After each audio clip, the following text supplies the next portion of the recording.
నా కృపా నీకు చాలును, నా శక్తి నీకిచ్చదన్. నా కృపా నీకు చాలును, నా శక్తి నీకిచ్చదన్.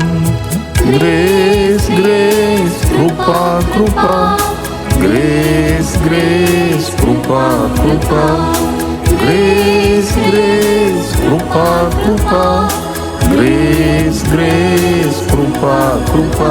నా కృపా నీకు చాలును, నా శక్తి నీకిచ్చదన్. నా కృపా నీకు చాలును, నా శక్తి నీకిచ్చదన్. ఈ దినము మీకు వచ్చుచున్న మాట ఏమిటంటే, లూకా 5వ అధ్యాయంలో ఒక సంభవం ఉన్నదండి. అంటే పేతురు అక్కడ చేపలు పట్టినప్పుడు అతని దోణె, తర్వాత అతని సహోదరుల దోణె, 2 దోణెలు ఖాళీగా అక్కడ సముద్రపు తీరమున అక్కడ ఉన్నవి. యేసు అక్కడికి వచ్చాడు. అప్పుడు ఆ 2 దోణెలలో ఒక్క దోణిలో యేసు ఎక్కి కూర్చొని సువార్తను ప్రకటించాను. సువార్తలో నేను చెప్పాను, ఎప్పుడు కూడా సువార్తలో శక్తి ఉన్నది. సువార్తకు అడ్డుగా ఎవరు నిలబడవద్దు, సువార్తకు వ్యతిరేకముగా ఎవరు చేయవద్దు. ఎందుకంటే శుభవార్త, ఆ శుభవార్త వలన ఎవరు చెడిపోరు. మంచిగా వారు తీర్చి వారిని దిద్ది, చెడిపోయిన వారు మంచిగా మేలు పొందుతారు. వారు చెడ్డ అలవాట్లను వదులుకొని మళ్ళీ మంచిగా బ్రతుకుతారు. శుభవార్త అంటే నీకు మార్గం ఉన్నదని చెప్పడం, నీ దుఃఖమునకు ముగింపు ఉన్నదని చెప్పడం, భయపడకము సాగిపో అని చెప్పడం, దుఃఖములో కన్నీటిలో ఉన్న ప్రజలను ఆదరించడం, ఓదార్చదే శుభవార్త. దానిని ఎవరు డిస్టర్బ్ చేయవద్దు. యేసు శుభవార్తను బోధించెను. అప్పుడు పేతురు అక్కడ వలలు గడుగుచున్నాడు. మెల్లిగా అడగవచ్చు ప్రభు దగ్గర, ప్రభువా నీవు పరలోక రాజ్యం అంటున్నావు, నరకం అంటున్నావు, మార్పు పొందండి అంటున్నావు, పరలోక రాజ్యమును పొందండి అని అంటున్నావు, మాకేం అర్థం కావట్లేదయ్యా, నేనే ఇబ్బందిలో ఉన్నా, ఒక్క చేప దొరకలేదు, నేను నా బాధలో నేను ఉన్నా, నీవు పరలోక రాజ్యం అంటున్నావు, అది అంటున్నావు, పాపం అంటున్నావు, క్షమాపణ అంటున్నావు, ఏంటిది? నా కష్టాన్ని ఒకసారి చూడయ్యా అని అడిగి ఉండవచ్చు. అది బైబిల్లో లేదు కానీ చెప్తున్నా, ఒక నిఘా అలా అడిగి ఉండవచ్చు. వెంటనే ప్రభు అన్నాడు, ఇదిగో నా మాట చొప్పున చెయ్యి, లోతున వెళ్ళి వలలు వేయి, పో, నేను ఇక్కడనే ఉన్నాను కదా. లేదయ్యా, ఏం దొరకలేదయ్యా రాత్రి. లేదు లేదు లేదు, నేను ఇక్కడ ఉన్నా, ఒకసారి వలలు వేయి. వలలు వేస్తే విస్తారమైన చేపలు దొరికినవి. 2 దోణీలు మునిగిపోనట్లు విస్తారమైన చేపలు దొరికినవి. అబ్బా, ఆశ్చర్యపడ్డాడు. ఏంటిదండి? ఈ చేపలను తన వైపు లాగే శక్తి ఈయనకు ఉన్నదా? అబ్బా, బైబిల్ గ్రంథంలో అద్భుతమైన ఒక మాట ఉంటుంది, దేవునికి సమస్తము సాధ్యం, మనుషులకు అసాధ్యములైనవి దేవునికి సాధ్యం. కాబట్టి దేవుడు ఏదైనా చేయగలడు. నరుణ్ణి చేశాడు, సూర్యుని చేశాడు, చంద్రుని చేశాడు, సృష్టి యావత్తుని చేశాడు. కాబట్టి దేవునికి సమస్తము సాధ్యం, దేవుడు అన్ని చేయగలడు. కాబట్టి నమ్మాలి. వలలు వేయి అని చెప్తే వలలు వేస్తే విస్తారమైన చేపలు.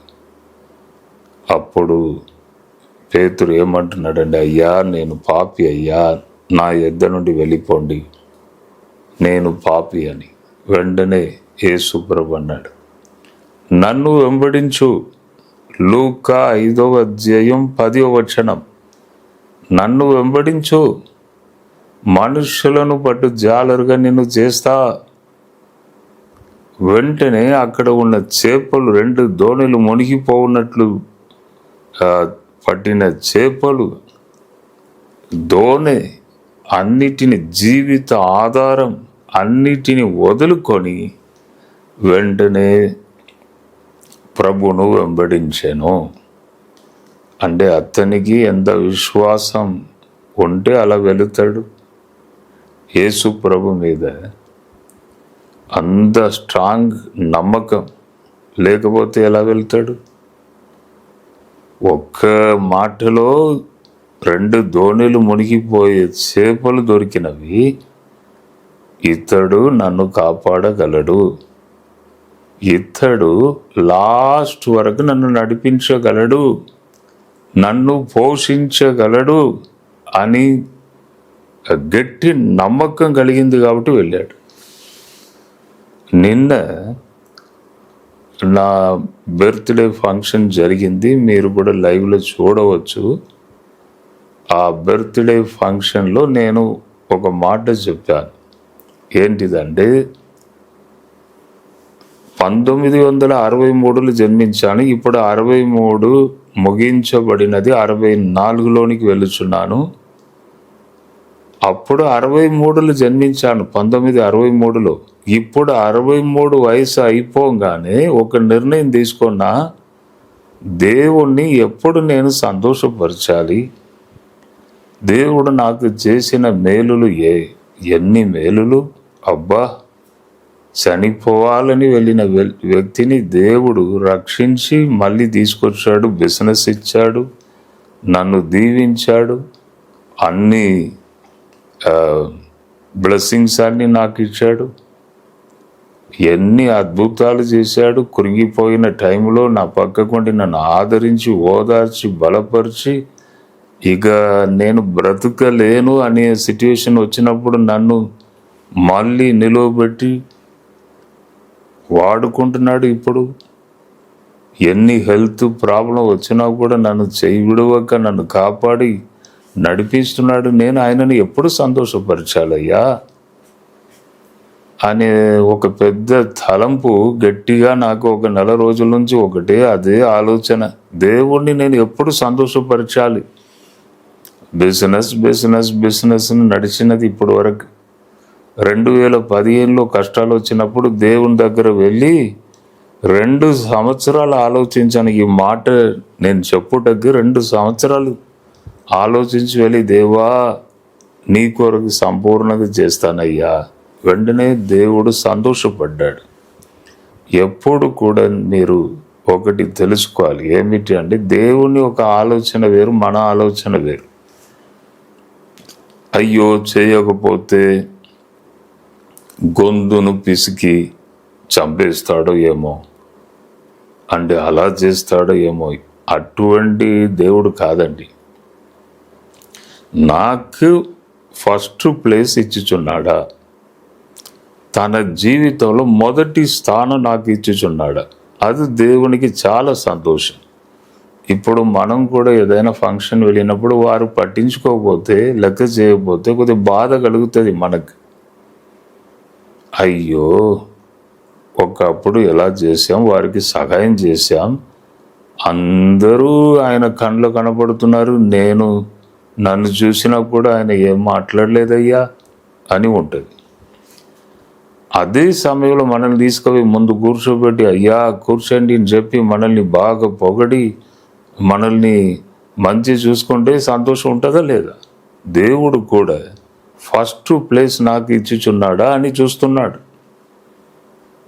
అప్పుడు నేను వెళ్ళి, అయ్యా నీ సేవను ఇంకా ఎక్కువ చేస్తా, అంటే సంపూర్ణ సేవ అంటే అర్థం ఏంటిదంటే, ఇంకా ఎక్కువ చేస్తా, ఇంకా ఎక్కువ టైం స్పెండ్ చేస్తా, ఇంకా ఎక్కువ ప్రార్థన చేస్తా, నీ సన్నిధిలో సమయం గడుపుతా. నీవు మాట్లాడినప్పుడు ఆ మాటలను నేను విని ప్రజలకు చెప్తా. అవును, నమ్మకంగా చేస్తా అంటే ఇంకా ఎక్కువ చేస్తా. ఆ మాట నేను బాగా ఆలోచించి 2 years ఆలోచించి చెప్పాను. అప్పుడు దేవుడు అన్నాడు చాలా సంతోషపడి, అబ్బా జడ్సన్, నీవంటే నాకు చాలా ఇష్టం అయ్యా. అవును, నాకు ఫస్ట్ ప్లేస్ ఇచ్చావు కదా, అది చాలు. ఇప్పుడు నేనే ఇచ్చాను. ఈ ఫ్యాక్టరీ ఆగిపోయి ఉంది. 2015-16లో సంవత్సరంన్నర నా ఫ్యాక్టరీ ఆగింది. అది నడవని, కొద్దిగా శ్రద్ధ తీసుకో, కొద్దిగా పట్టించుకొని ఆ బిజినెస్ ముందుకు సాగని, అది నేనే ఇచ్చాను. తర్వాత నేను చెప్తా, చెప్పినప్పుడు రా, అప్పుడు వరకు ఇదన్నీ ఇంకా ముందుకు వెళ్ళని అంటే శ్రద్ధ తీసుకొని ఆ బిజినెస్ అన్నీ సరిచేసి ఇప్పుడు మంచిగా నడుస్తుంది ఫ్యాక్టరీ. ఇప్పుడు 1 నెల రోజుల నుంచి అదే ఆలోచన, ఎప్పుడు దేవుణ్ణి నేను సంతోషపరచాలి. కాబట్టి మళ్ళీ నేను, ప్రభువా నన్ను ఎక్కువ నీ కొరకు నేను సమయం ఇస్తాను, నన్ను వాడుకోమని నేను ప్రభుతో అడుగుచున్నాను. కాబట్టి మీరు కూడా నా కొరకు, ఫ్యామిలీ కొరకు, నా సన్ కొరకు ఎప్పుడు కూడా మీ కుటుంబ ప్రార్థనలో నన్ను కొద్దిగా జ్ఞాపకం చేసుకోవాలి. ఒక మాట జ్ఞాపకం చేసుకొని ప్రార్థించాలి. కొన్ని దేశాలు వెళుచున్నాను, ఇంకా ప్రభు కొరకు ఎక్కువ సమయం ఇంకా నేను ఖర్చు చేయాలి. దేవునికి ఇంక ఎక్కువ సమయం ఇవ్వాలి. కాబట్టి మీరు ప్రత్యేకంగా మా ఫ్యామిలీ కొరకు ప్రార్థించాలి. తప్పకుండా దేవుడు కార్యం చేస్తాడు. ఈ మాటలను వినిచిన మీరు కూడా, మీలో కూడా కొందరు మీ సంపాద్యను వదులుకొని సేవకు వచ్చారు ఏమో, జాబ్ను వదులుకొని సేవకు వచ్చారు ఏమో. అవును, దేవుణ్ణి సంతోషపరచాలి, దేవుణ్ణి కొరకు నేను నిలబడాలని రోషం కలిగి ఎంతమంది గట్టి నిర్ణయం చేసుకున్నారు ఏమో. ఈ దినము ప్రభు మీతో మాట్లాడుచున్నాడు. రండి, మనుషులను బట్టి జాలరుగా చేస్తా.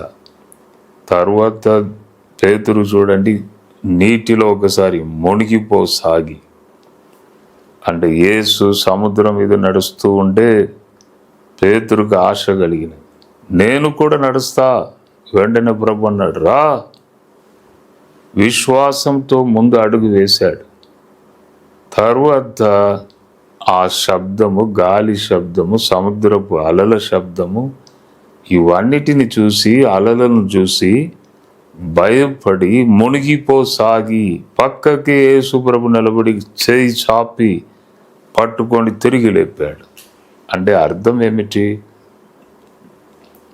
అంటే సంపూర్ణంగా తన జీవితమును ప్రభు సేవ కొరకు ఎవరు సమర్పించుచున్నారు, పక్కకే దేవుడు నిలబడి చేయి చాపి పట్టుకొని మళ్ళీ తిరిగి లేపుచున్నాడు. ఏదైనా ప్రాబ్లం వచ్చినప్పుడు, మునిగిపోయే ఒక టైం వచ్చినప్పుడు, ఏదైనా పరిస్థితి అలా వచ్చినప్పుడు. కాబట్టి మీరు కూడా ప్రభు కొరకు ఏదైనా చేయాలని రోషం కలిగి ముందుకు వచ్చినప్పుడు తప్పకుండా మీతో ఉండి దేవుడు మిమ్మల్ని చక్కగా నడిపించును. కాబట్టి ఈ మాటను మీరు తీసుకోవాలి. నన్ను వెంబడించండి, నేను మనుషులను బట్టి జాలరుగా చేస్తా. ఏదైనా తక్కువ అయిందా, సీమోన్ పేతురు లాస్ట్ ఊపిరి వరకు ఏది తక్కువ కాలేదు, లాస్ట్ వరకు బాధ్యత తీసుకున్నాడు, ఏది తక్కువ కాలేదు. దేవుని కొరకు సంపూర్ణంగా సేవ చేసినప్పుడు, దేవుని కొరకు ఎక్కువ సమయం దేవుని కొరకు మనం ఇచ్చినప్పుడు దేవుడు తప్పకుండా బాధ్యత తీసుకుంటాడు. ఈ June 1 నేను ఒప్పుకున్నా, June 1 నుంచి నిన్న వరకు దేవుడు ప్రతి దినము నేను సంపూర్ణంగా చేస్తాను అని మాట ఎప్పుడు ఇచ్చానో, మాట వచ్చిందో ప్రతిరోజు నన్ను నడిపిస్తున్నాడు. అదే ఒక బుక్ ఒకటి నేను రాయవచ్చు. ఈ 20 డేస్లో దేవుడు ఏదేది చేశాడు, ఒక బుక్ రాయవచ్చు. అంటే దేవుడు బాధ్యత తీసుకుంటాడు, మనల్ని నడిపిస్తాడు. కాబట్టి భయపడకండి, ధైర్యం తెచ్చుకోండి. ప్రభు కొరకు ఏదైనా చేయాలని ఒక ఆశ కలిగి ఉండాలి. అంటే సంపూర్ణ సేవ చేస్తేనే అని కాదు, జాబ్ చేసుకొని ఏదో ఒక మార్గంలో దేవుని కొరకు కొద్దిగా టైం స్పెండ్ చేయాలి. అది దేవుడు ఇష్టపడుచున్నాడు. మొదట దేవుని రాజ్యమును వెతుకుడి, అన్నీ మీకు సమకూర్చబడతాయి. కాబట్టి మీ కొరకు నేను ప్రార్థన చేయబోచున్నాను. ఈ దినము ఈ వాక్యమును ప్రవచన వాక్యముగా తీసుకొని ముందుకు వెళ్ళండి. ధైర్యం తెచ్చుకోండి. ప్రభు మిమ్మను దీవించును గాక.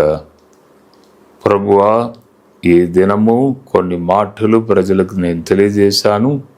ఇప్పుడే మీ హస్తము వచ్చును గాక, వారిని ముట్టును గాక.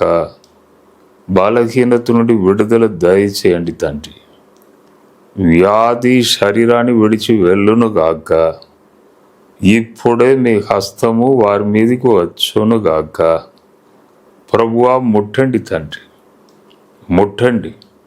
స్తోత్రం, స్తోత్రం, స్తోత్రం. శక్తి ప్రవహించును గాక బాడీలో. హల్లెలూయా. బలపరచండి, ముందుకు నడిపించండి తండ్రి. ప్రతి అవసరతలను తీర్చండి. ప్రభువానికి స్తోత్రం, స్తోత్రం, స్తోత్రం. అద్భుతాలను చేసే దేవుడు నీ వైపు కనులెత్తుచున్నా. స్తోత్రం, స్తోత్రం, స్తోత్రం. బ్లెస్ చేయండి, నడిపించండి. యేసు నామములో అడిగి వేడుకొనుచున్నాను తండ్రి. ఆమేన్, ఆమేన్, ఆమేన్. జడ్సన్ అబ్రహాం యూట్యూబ్ ఛానల్ని సబ్స్క్రైబ్ చేసుకోండి, లైక్ చేయండి, షేర్ చేయండి. మీకు తెలిసిన వారు, బంధువులందరికీ సబ్స్క్రైబ్ చేసుకోమని చెప్పండి. మార్నింగ్ డివోషన్, రోజు దేవుడు మీకు ఇచ్చుచున్న బహుమానం, అది ప్రతిరోజు మీరు వినండి, పొందండి. ప్రభు మిమ్మల్ని దీవించును గాక. God bless you, God bless you, God bless you.